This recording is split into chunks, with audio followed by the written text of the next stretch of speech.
Bonjour à tous et bienvenue sur le pack Happy Life. Aujourd'hui, nous allons parler du renforcement positif. Juste après ça.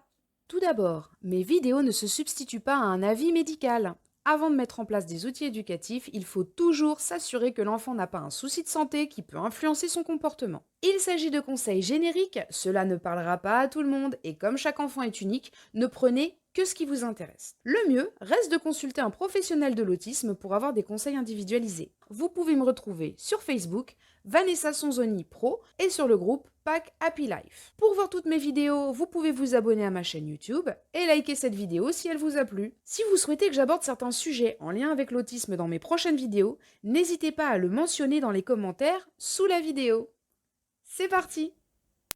Pour amener un enfant à entrer en interaction avec les gens, à rentrer dans les apprentissages, à améliorer sa spontanéité, le renforcement positif est un outil vraiment génial.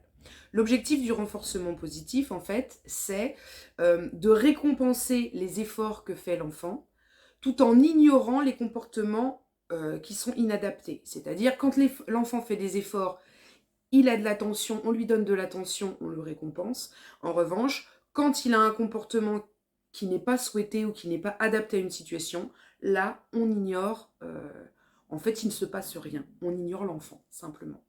Et en fait, toutes les méthodes comportementales qui utilisent du renforcement positif, en fait, fonctionnent vraiment bien. C'est une technique, enfin, ce sont des techniques qui sont vraiment, vraiment hyper intuitives, en fait, pour les enfants autistes, entre autres.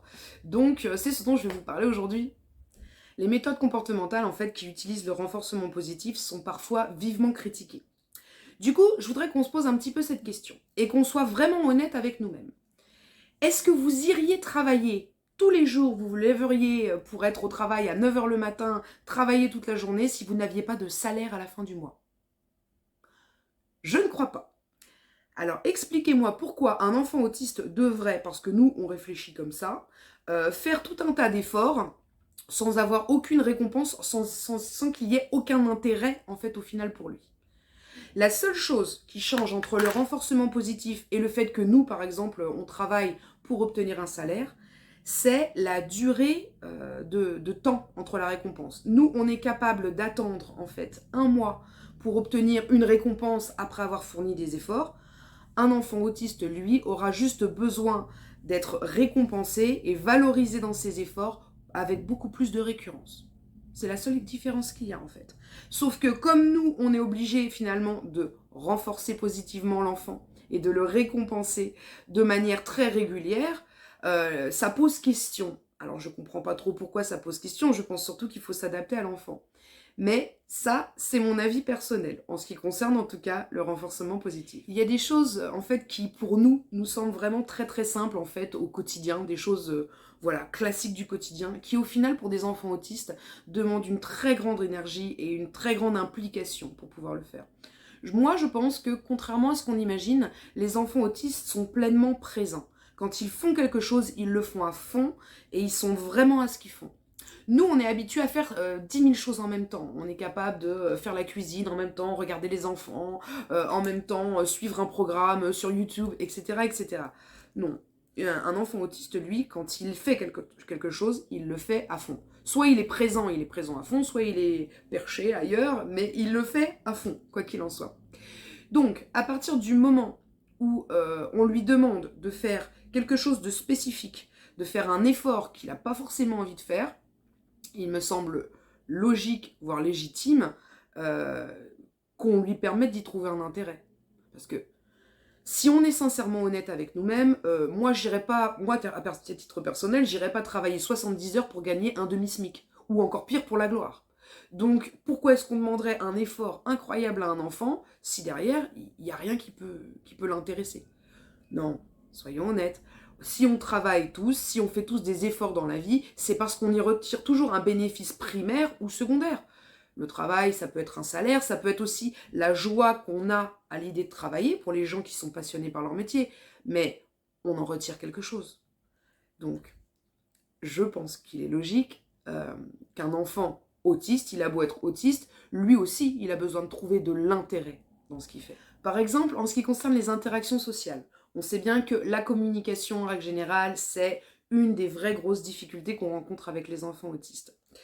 Expliquez-moi pourquoi votre enfant irait dire bonjour, au revoir et merci, alors qu'en vrai, les conventions sociales, il s'en moque.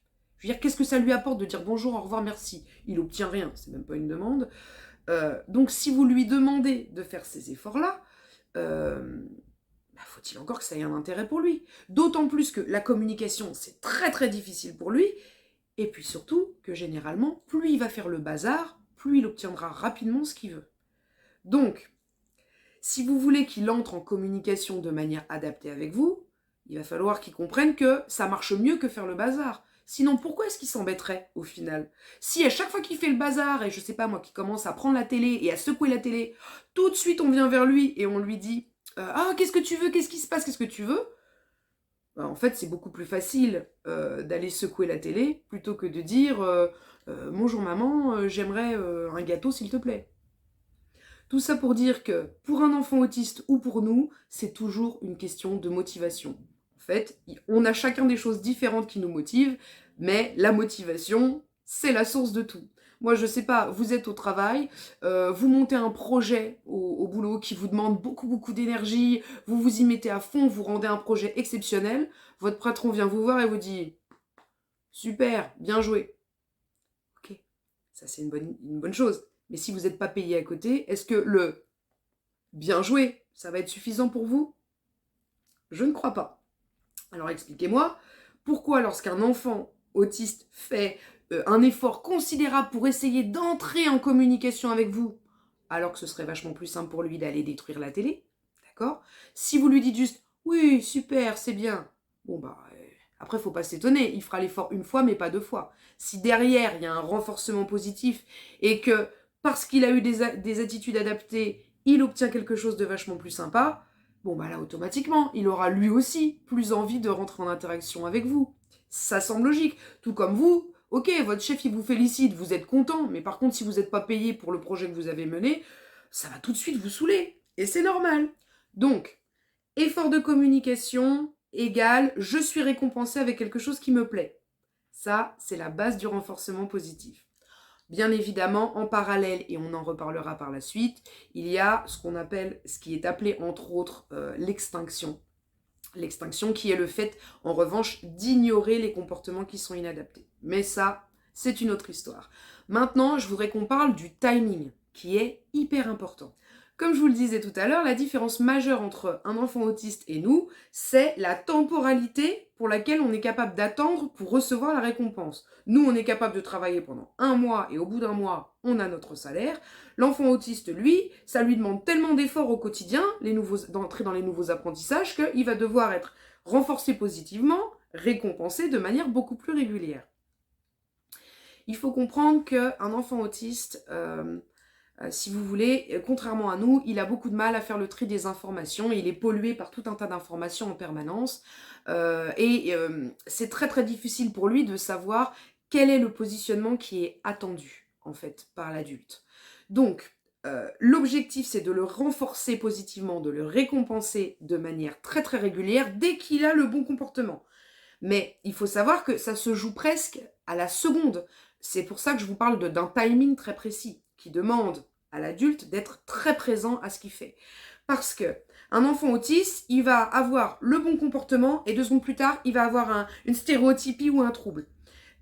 Si vous renforcez alors que l'enfant vient d'avoir un trouble, l'enfant ne comprend pas qu'il est récompensé pour le bon comportement, il comprend qu'il est récompensé pour le trouble. C'est pour ça que le timing est hyper important et c'est pour ça qu'il faut renforcer régulièrement. Pour qu'à force de répétition, l'enfant comprenne que ce qui est attendu de lui, c'est tel comportement. Mais par contre, s'il y a un trouble, entre deux, même s'il y a eu le bon comportement juste avant, et ben là, il n'y a pas de renforcement. Et au fur et à mesure, intuitivement, il va se dire « Ah, attends, dès que je me tiens comme ça, et là, j'ai une récompense. Mais dès que je me tiens comme ça et que je commence à faire n'importe quoi, et ben là, il n'y a plus de récompense. Bon, ok, d'accord. Donc si je veux être récompensé, je vais me tenir comme ça.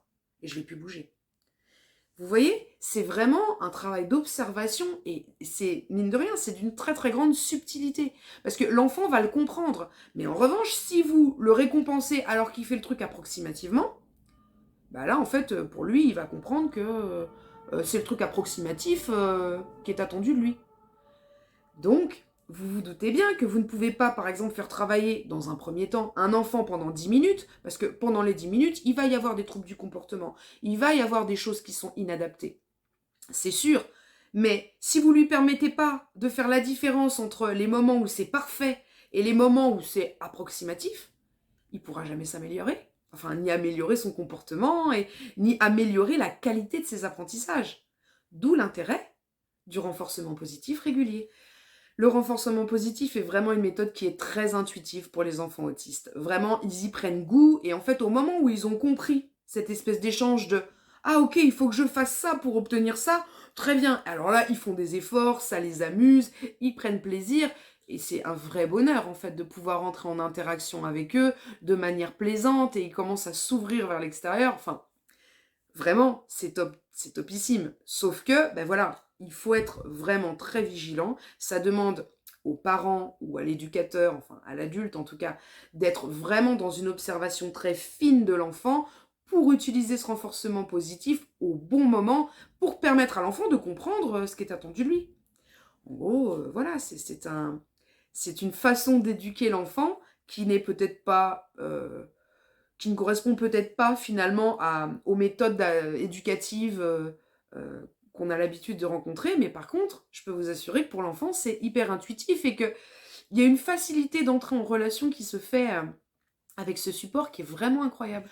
En revanche, il est hyper important de bien faire la différence entre du renforcement positif ou du chantage. Ça n'a absolument rien à voir. Et je pense qu'il y a une vraie confusion à ce niveau-là. Le chantage, c'est si tu fais bien ça et ça, tu obtiendras ce que tu veux. Là, c'est du chantage. Le renforcement positif, c'est pas ça du tout. Il y a une vraie subtilité. C'est beaucoup plus intuitif. C'est-à-dire qu'on ne verbalise rien à l'enfant. On ne dit pas à l'enfant si tu fais ça, tu obtiendras ça. Ça, c'est du chantage.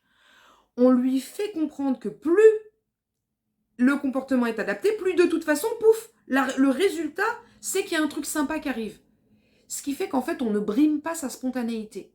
Ça devient intuitif, ça devient spontané pour lui. On n'est pas en train de lui dire tu l'auras ou tu ne l'auras pas. Non, il n'y a même pas ce jeu. Ça ne se verbalise pas. On permet à l'enfant de développer sa spontanéité et d'observer et de se dire ah mais en fait, si je fais ça, c'est vachement plus sympa. Donc ok, je vais le faire. Et au fur et à mesure, nous, on augmente nos exigences. Au moment où l'enfant a compris ce qui était attendu de lui, déjà automatiquement, plus il va avoir les comportements adaptés, plus ce sera facile pour lui. Plus c'est facile, plus on peut se permettre de renforcer positivement l'enfant de plus en plus tard.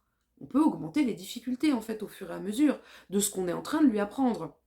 Donc, et plus on augmente les difficultés, plus ça devient finalement, ça veut dire que c'est devenu spontané pour l'enfant. Donc on n'est pas dans ce truc de se dire ça dure pas éternellement. Tu fais un truc bien, t'es récompensé. Tu fais un truc bien, t'es récompensé. Non, non, non. Ça s'étale sur du long terme et à un moment donné, nos exigences à nous augmentent qui font que l'enfant a tellement appris et tellement conditionné à faire les choses par lui-même au début pour obtenir une récompense qu'à un moment donné, on peut se permettre d'avoir une récompense qui arrive beaucoup plus tard. Voire sur du long terme, l'enfant est tellement appris à faire les choses telles qu'il fallait les faire. Résultat, il n'a même plus besoin de récompense parce que c'est devenu facile pour lui. Ce qu'on lui demandait qui était difficile au départ. Donc tant que c'est difficile, on renforce au fur et à mesure pour l'aider, pour le soutenir, pour le motiver dans ses efforts. Mais au moment où la compétence est acquise, il n'y a plus du tout besoin d'utiliser le renforcement positif derrière.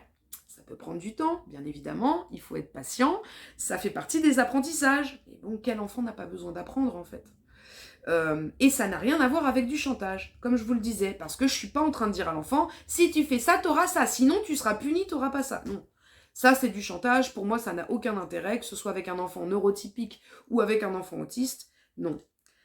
Développer la spontanéité chez un enfant autiste, de manière à l'amener par lui-même à produire des efforts, c'est autre chose. Sachant que les choses sont cadrées, comme je vous le disais, et que sur du long terme, le renforcement positif diminue et s'éloigne de plus en plus. Donc il y a une réelle évolution. Dans le chantage, la seule chose que fait le chantage, c'est que ça rend l'enfant dépendant de la carotte, entre guillemets.